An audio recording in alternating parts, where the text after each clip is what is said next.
Alright, magandang umaga at magandang gabi dyan, Pilipinas. At tayo dito ngayon, hapon, araw ng Sabado sa Amerika. At magbigay lang tayo ng reaksyon dito sa, yung sa usapin nila ni Congressman Marcolita at saka yung dalawang anchorman dyan sa NIT 25 sa kanilang saganang mamamayan. Dyan na shout out dyan na credit to NIT 25 this video. Okay. Alam nyo guys, kasi ako doon sa doon sa may hearing doon sa kamera nung nakaraang araw. At pinapakinggan ko doon sa mga ng mga Quadcom, Quadcom, mga chairman doon. Medyo talagang believe ako dito kay Attorney Marcolita na Congressman Marcolita, dahil siya ang may alam talaga sa may alam talaga siya sa batas.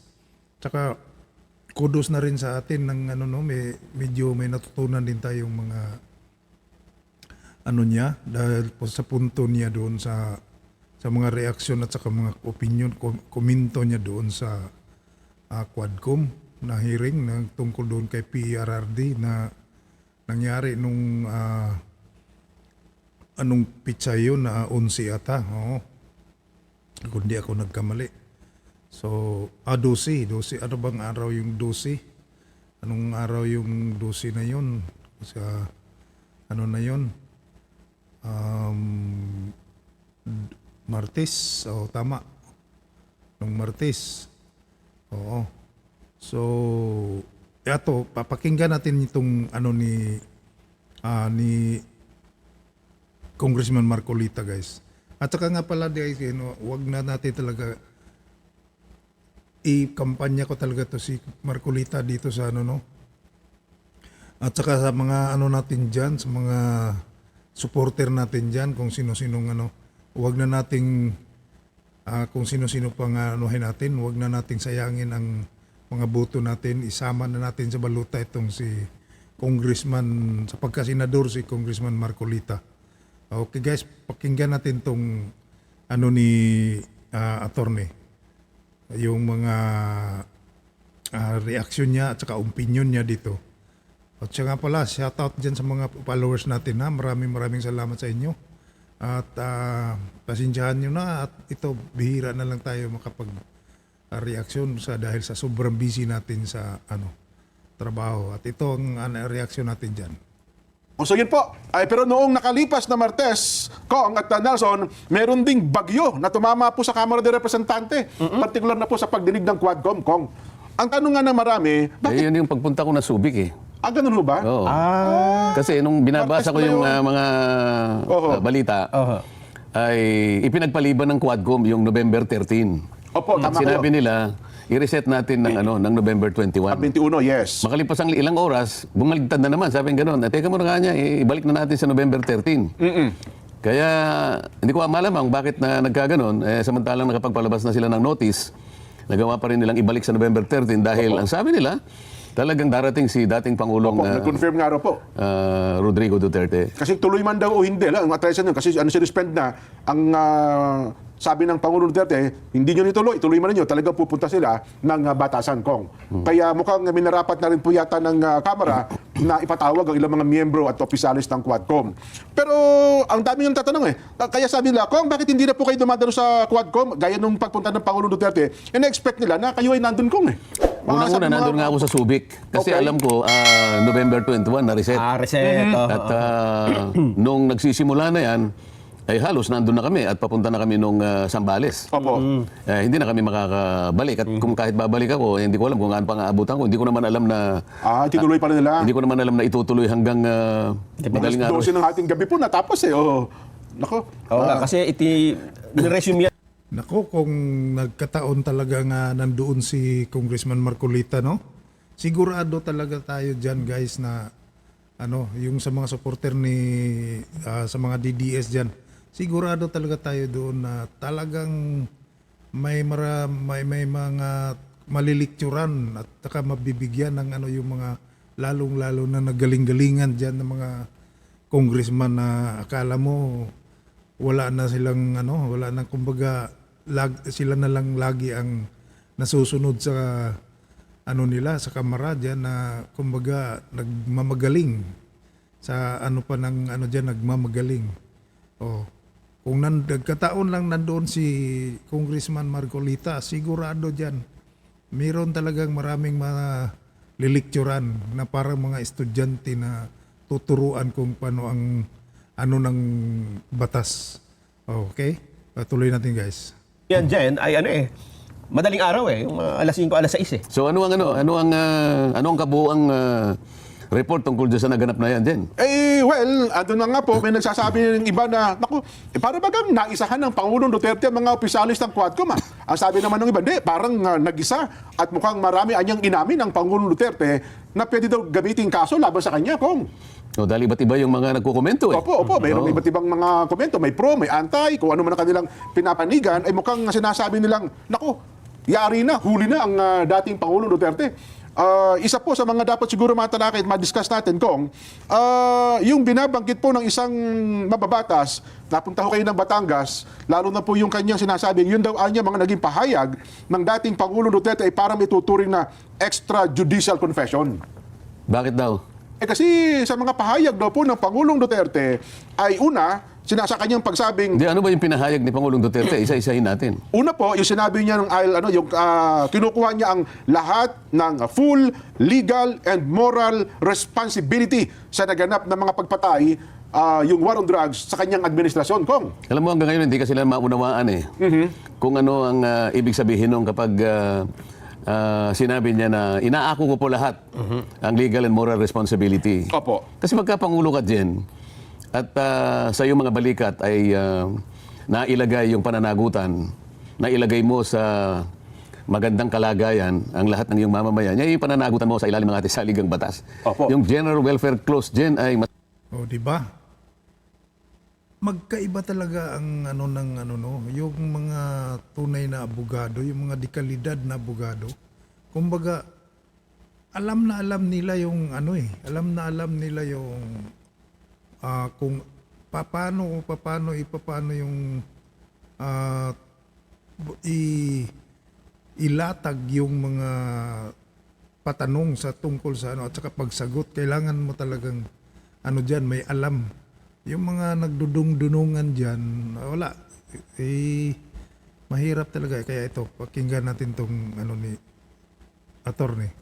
masyadong malawak na ang sinasabi dyan pangalagaan mo ang kapakanan ng iyong mga mamamayan. Bilang presidente ng bansa. Bilang Pangulo. Ngayon, kung noong panahon niya, at siya, siyempre ang Pangulo ng Pilipinas, nakita niya ang pangangailangan na kinakailangan diretsuhin niya, komprontahin niya yung problema ng droga sa ating bansa. Opo. Sapagkat bilang Pangulo, siya ay nakaka-receive ng mga impormasyon kung gaano nakalala ang problema ng droga. At kagaya ng binabanggit niya dyan, ito talaga ang gusto kong durugin, sabi niya. Opo. Sapagkat masasalaula, mapapahamak, malalagay sa alanganin ang ating mga mamamayan, lalo na yung mga kabataan na sila pa naman ang titindig na kahalili natin sa kinabukasan. Sa kanyang palagay, yun ang kanyang priority. Ngayon, hindi mo ku-questionin yun din. Hindi mo pwedeng tutulan yun. Opo. Tanging Pangulo lamang ang makakagawa ng isang programang sa kanyang panukat ay yun ang kailangan. Opo. Ang totoo nga po kung maisingit ko lang, dapat, di ba, plano niya 6 months eh. Tatapusin niya ang problema ng droga. Sabi, nung nakalipas ang 6 months, hindi ko pala kaya. Napakalaki pala ng problema ng droga. Kasi sabihin niya doon, hindi niya inalala na akala niya siguro, yung problema ay ganun lang kaliit. Tama ang po. nakita pala niya, Naku, ay yung tinatawag na tip of the iceberg. Opo. Nung makita niya, pati general pala ng mga pulis, kasangkot pala dyan. Pati pala mga politiko, nandun din dyan. Opo. Noon niya lang nakita yung bigat ng problema tungkol sa droga. Ngayon, gumawa siya ng programa na ito ang aking programa para mailigtas ko ang kapakanan ng aking mamamayan. Oho. Walang sino man ang pwedeng tumutol dun dyan eh. Ngayon, kung ano man yung success o failure ng programa na yun, nung panahon na yun ay kanyang pasimulan, lehitimong programa yun. Opo. Na sa kanyang panig, sa pagiging leader niya ng isang bansa, walang dapat na tumutol doon. Ngayon, kung halimbawa mayroong pagkukulang yun at may nagkulang, na-identify ninyo kung may kasalanan, meron po tayong mga batas. Okay. Yun ang sinasabi niya. Pero yung pag-assess kung ano yung success o failure ng programa na yun, ako talaga ang nananagot doon. Sapagkat ako ang nag-direct nun. Ako sumulat, kumbaga sa nobela, ako sumulat nun. Sapagkat ang pag-asa ko, yun ang makakapagbigay ng proteksyon sa ating mga mamamayan. Kasi ang laki nga naman ng impact ng droga. Opo. Doon, yun ang kanyang pahayag. Ngayon, sinabi niyang, I take full legal and moral responsibility. Opo. Hindi ba naintindihan yun? Napakalinaw naman yata nun. Oho. Tama. Ngayon, kung halimbawa may napatay, may mga collateral damage, talagang ganun eh. Opo. Parang halimbawa, gumawa ka ng isang programa na may kinalaman sa, kaya mukha nung, anong tawag doon, nung sinakop ng Maute, Opo. Maute Marawi Brothers Seeds. ang Marawi. Yung Marawi Seeds. Hindi ba Opo. kinakailangan niyang gawin din ang kanyang tungkulin bilang Pangulo ng Pilipinas? Opo. Meron bang napatay? Meron. Sapagkat hindi madaling gawain yun na panatilihin mo yung kapayapaan at yung soberenya ng bansa mo ay mapanatili mo. Yun ba tututulan ng isang mamamayan? Sino ang magsasabi? Sinong mag-a-assess? Halimbawa, kung failure o success. Halimbawa, tayo makakapagbigay tayo ng halimbawa rito sa programa natin. Sa dami ng mga kapitan na nakausap ko na. Kapitan ng barangay ko nga. Opo. Ngayon, siguro, dahil meron akong programa sa kabila, na kung ang tawagin ay sagipin, ang sagip barangay ng mamamayan in action. Opo. Halos mahigit na 600 na barangay kapitan ang nakausap ko na. Opo. Minsan napag-usapan namin yung kahabaan ng Diba? ng Commonwealth Talagang Avenue. Kung sabi niya, magmula Talagang dito sa Pilcoa, baka number hanggang one pa dulo ito ng sa Fairview, Senado. nung wala pa yung programa na laban sa droga, Yung war on drugs. between 30 to 35 incidents of kidnapping every day. Ako, ang tindi. Napakabigat po niyan. Oho. Kaya lamang po kami nagkaroon ng kapayapaan nung nagkaroon po talaga ng programa laban sa droga. Hindi man po ganap na nawala, pero po yung 30 to 35, hindi na po ganun. Manaka-naka na lang. Oho. Napakaluwag po ng dibdib namin habang ginaganap po namin ang tungkulin namin. Kaya masasabi po namin, sa aming panukat, Oo. may katuwiran po talagang ginawa ng Pangulong Duterte. Totoo. Sana man lang, dapat tinawag din itong mga taong ito na magpapatunay. Hindi ba? Oo. Sa isang makabuluhan at Yun, pantay yung na pagsisiyasat para ma-assess mo yung pagtatagumpay o kabiguan ng programa, huwag ka naman tatawag lang yung naapektuhan lang. Oho. Yung akala mo kayo na lamang ang inusig. Hindi. Paano yung mga napatay? Kagaya nung sinabi nung nung isang congresswoman. Opo. Tama naman ang sinabi niya. Bakit po yung mga napatay ng NPA? Hindi ba extrajudicial killing yan? Mas maraming araw yun po. Hindi pa mas marami. Ilan dekada na po ba yan? Siguro 50 taon na po nating ipinaglalaban ng ating kasarinlan, ang ating pong kapayapaan laban sa mga tao na yan. Kung ang pinag-uusapan extrajudicial killing, bakit po yung mga napatay nung mga makakaliwa na yan na lumalaban pilit sa gobyerno, itumba ang ating gobyerno? Bakit wala pong pag-uusig tungkol dyan? Oho. Nakita mo ngayon kung isa-isang nakikita na nila ano ang kakulangan, kung gaano ka-subjective yung ginagawa ng Quadcom. Nung nagsalita po at parliamentary inquiry, ang totoo kong Congresswoman Drixie Cardema ng Duterte Youth, mukhang sumalungat sa alon. Kumbaga sa alon ko, sumalungat sa pagkatapos sa salita, dinumog siya ng mga miyembro at opisyalis ng Quadcom. Yung balita ko ngayon, parang tinanggal na pala siya na part ng Quadcom dahil sa kanyang pagsalungat sa mga pahayag ng mga nandoon. Yun, gano'n naman talaga ang mga nila Kumbaga sa mga iyakin yan Tatanggalin nila yung mga dyan pag medyo salungat ka sa kagustuhan nila. Wala na, asahan mo na yan. Sigurado tatanggalin ka na dyan. Kaya walang masahan na talaga dito sa kongreso na ito. Kaya hindi na lang parang hindi nagsasayang lang ng mga yan ng sa pera diyan. Kaya walang magandang O dito tayo sa isang reaksyon naman na yung natin dito yung sinasabi na naman ni attorney tungkol doon sa yung paano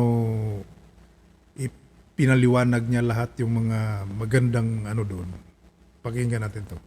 Dito sa Quadcom Gen, kahit kailan, dito nakita, kaya maaaring yung sinasabi mo kanina, naisaan sila ni Pangulo Alam mo kung bakit? Bakit po? Dito lumitaw ang lahat ng kakulangan tungkol sa due process. Lahat po ngayon ay nakita kung anong pamamaraan na ginawa nila. Ang Quadcom, hindi siya investigasyon sa akin Doon sa nakita kong paraan ng pagtatanong nila. Okay, opo. Hindi na investigation Ang aking description, inquisition Alam mo kung bakit? Yung inquisition kasi, ang kanyang pagkakaiba sa investigation, sa aking pagkakaalam, yung investigation presupposes a legal inquiry na Opo. kung saan merong dalawang panig na nag-uusap. Oho. Okay? Kaya nag-iimbestiga. At merong isang neutral na arbiter na nandun, maring huwes. Opo. Yung inquisition ay isang uri ng investigasyon na walang pakialam sa karapatan, nangaharap sa kanila. Oho. Naalala mo yung inquisition? Yes po. Oh. Na yun ay mabalasik. Totoo Walang po. ebidensyang pinag-uusapan yan. Wala kang karapatan ipagtanggol mo yung sarili mo. Katulad nitong pagharap ni Pangulong Duterte, nasaan ang due process dyan? Liliwanagin natin isa-isa. Opo. Para siyang akusado eh. Kaya pala kung nung siya tinanong, sabi ni, may singit ko lang ulit, nung tinatanong siya ng isang miyembro ng Quadcom na parang inquisition tanong niya, tatayo ako dito pagka pinagpatuloy mo yan. Yung pagkatanong mo yan, ay aalis ako dito. Kaya bigla silang binrake at nahalatangan ng Pangulong Duterte, hindi investigation, hindi po in-aid of legislation, kundi inquisition yung line of questioning sa kanya. Inquisition yun. Prosecutory ang process. Yes. Persecution pa nga kapag tinignan mo.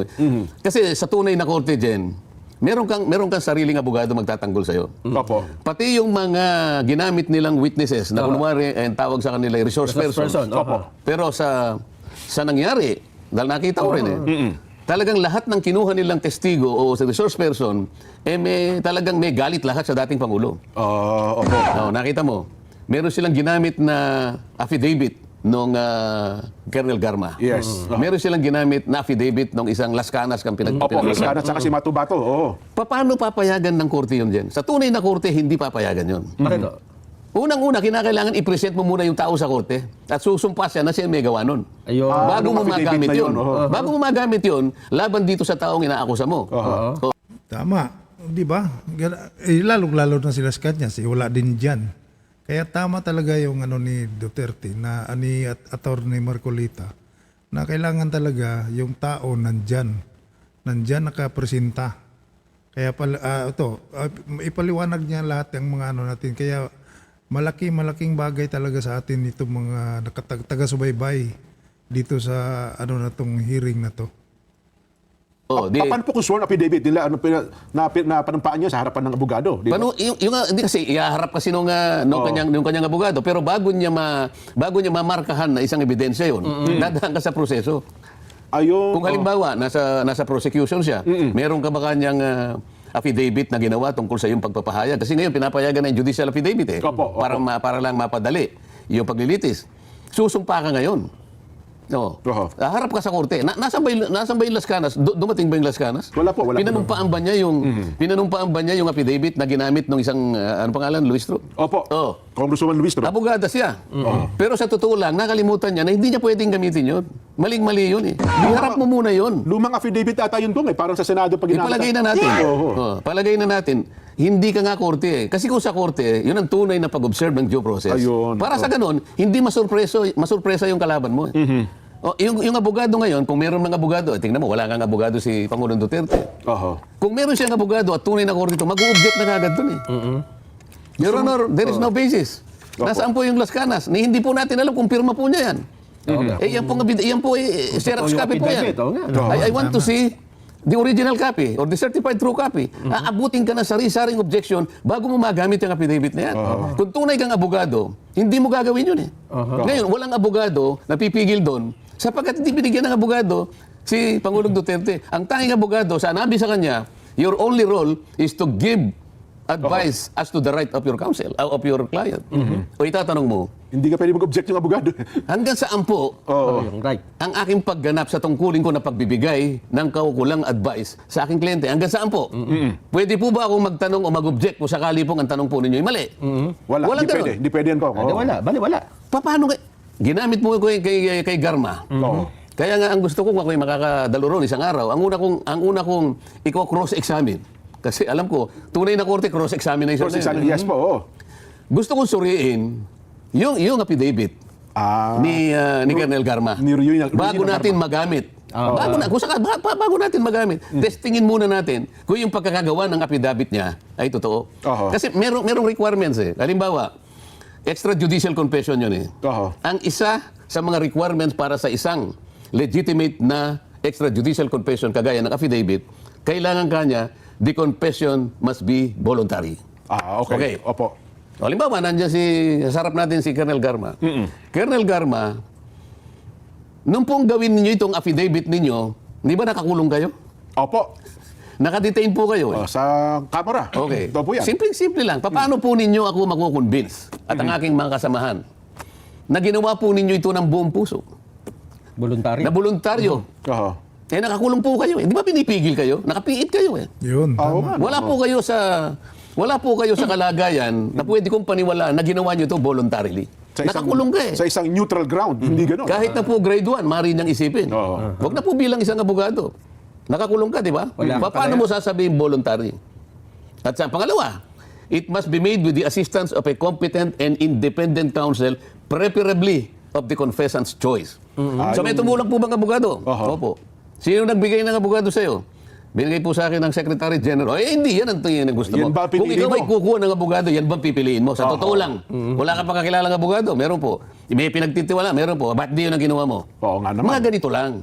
At marami pang iba para ma-establish mo na yung kanyang affidavit ay totoo. Ngayon, Ang galing talaga to ni ni Congressman Marcolita. Believe talaga ako dito na nakasubaybay ako palagi sa kanya dito. Dahil talagang maliwanag yung mga explanation niya ba. At saka Tagalog ang pagkaka-explain niya. Papaliwanag yung Tagalog. Hindi yung sa mga dyan, kahit na English ng English doon, hindi naman natin maintindihan lahat sa doon, yung mga sinasabi. At saka lalong-lalo na sa mga ibang natin, mga kababayan. Di ba? So, dito kay Atty. Marcolita, maliwanag at saka malinaw, maintindihan mo lahat ng mga niya dahil magaling siya magpaliwanag sa Tagalog, sa wikang Tagalog, di ba? Kaya magaling talaga ito. Kaya wag na nating palampasin ito. Talaga natin ito ipapasok natin ito sa Senado. Okay? Tuloy.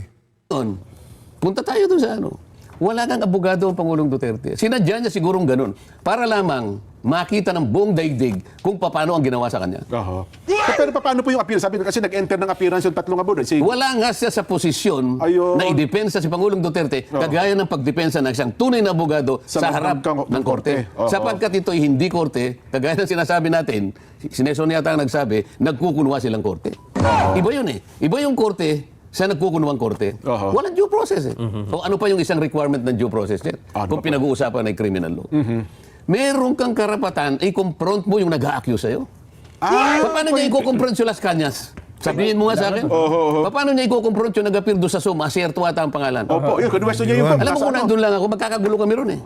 Pipigilin ko lahat dun eh. Sasabihin ko lang, Mr. Chair, naintindihan po ba niyo yung due process? Oho.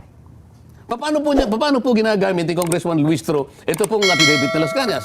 Bilang isang abogado, hindi po pwede po yan.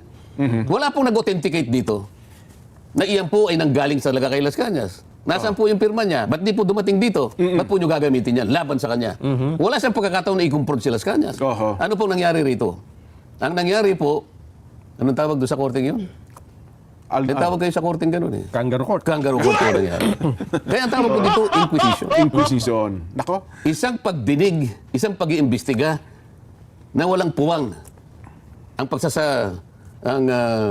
pagbibigay ng atensyon sa karapatan ng haharap sa'yo. Wala nga lahat ito eh.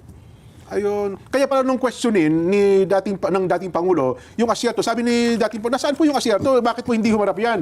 Eh sabi nung ni Chairman Barbers, nagtatago po sa akin. Kami nga po, hindi rin namin alam kung saan naroon eh. Pero pinapayagan po ng committee ito ang kanyang testimonya sa pamamagitan po ng Zoom. Yun daw po may mga nasa ilalim daw po ng rules ng Quadcom na yun pala talaga pinapayagan po ng komite. No, pinayagan ng komite dahil hindi ka korte. Pero sa tunay na korte, na yun lamang ang merong competence na mga laga ng due process, hindi pa payagan ng korte yung ganun eh. Oho. So kung itong naging pagdinig na ito sa napakahaba eh. 12 araw na. Oo. Pero walang due process, pero may transcript ito kung eh. Yung bang transcript ay magagamit na batayan? Hindi ba garbage in, garbage out? Ganun ba yun? Saan ngayon? Ngayon, lilitaw sa tingin lahat ng kung sino man ang nakatingin doon sa prosesong nangyari. Anong klaseng pagdinig ito? Anong paano mo makukuha yung karapatan ng isang inuusig ay mapangalagaan? Ilang kayong magtatanong? At ang inyong mga kinuhang mga testigo na tinatanong ay puro merong axe to grind against the president. Oo, tama. Bakit naman hindi kayo kumuha ng witness na maaaring makatulong niya sa pagtatanggol sa kanyang sarili? Unang-una, Oo. dahil ito ay kampanya laban sa droga, the war on drugs. Opo. Ba't hindi nyo pinatawag lahat ng chief of police nung kanyang panahon? Oo, Tama. nagpatupad ng Sapagkat sila ang nagpatupad, sila yung nasa battlefront. Sino-sino yung naging chief of police nung panahon ni dating Pangulong Duterte? Oo. Bakit hindi nyo sila itinatawag dito? Sapagkat silang unang-unang makapagpapaliwanag kung paano isinagawa. Oo. Oo. Eh, yun Di po, ba? yun po ang punto nung... Hindi, bakit hindi ngayon hindi maiisip ng tao ngayon yan? Bakit hindi nyo tinawag ang Solicitor General nung panahon ni Pangulong Duterte? Ayan, oo. Sino ba ang abogado ng gobyerno? That time, opo. Oo. Hindi, kung sino man ang solicitor, palagay ko si Minardo Guevara, Opo, si Atty. Minardo- Guevara. Oho. Bakit hindi po nyo imbitahan na ngayon siya pa rin ang Solicitor General? Sapagkat ang abogado po ng gobyerno ay ang Solicitor General. Dati sa DOJ Secretary, ngayon naging Solgen. Tama po kayo. Oo. Sa panahon niya, Si ano, yung nagkasakit, dapat tinawag din yung DOJ Secretary nung panahon ni dating Pangulong Duterte. Vitaliano Aguirre. Kung sino man lahat ang naging DOJ at naging Solicitor General. Sapagkat sila man ay makapagpapaliwanag tungkol sa mga tinatanong ninyo. Oo. Bakit po ang tinawag ninyo ay yung lahat ng may kinalaman sa droga? Oo. Na lahat yan ay galit sa Pangulong Duterte. Napansin niyo po ba? Kaya natin pinapaliwanag po ngayon. Lahat ng witness talagang may axe to grind. Lahat Ngayon, ng Pangulo lahat Duterte. ng witness na yun na merong axe to grind, all their statements were taken at their face value. Wala man lang, teka muna, tatanungin ko muna yung tunay yung sinasabi niya. Wala. Kung ano yung sinabi nila, tinanggap lahat ng Quadcom at ito ngayon ang itinatanong sa Pangulong Duterte. Bakit nyo ginagawa yun? Oo. Hindi papayagan yan ng tunay na korte. Yan po ang naging linya, di ba, Nelson? Yun, no, timba. Na ano natin yan, guys. O, di ba, naliwanagan tayo dyan sa mga paliwanag ni Attorney Marcolita, di ba? So, at maraming salamat talaga kay Attorney Marcolita na kahit papano, no, yung ibang mga hindi nakakaintindi doon sa ano na yun, sa pagdidinig na yun, para tayong ano kaya minsan mas maganda talaga yung may attorney na may abogado na nagpapaliwanag ng maigi doon sa mga kababayan natin. So guys, maraming salamat, no, at dito na naman nagtatapos ang ating isang reaksyon. Kung gusto nyo mapanood yung buong video niyan, puntahan nyo na lang doon sa channel nila ng Net25. Oh, maraming salamat sa iyo nyo dyan. At magandang gabi sa lahat. Bye-bye guys, bye-bye.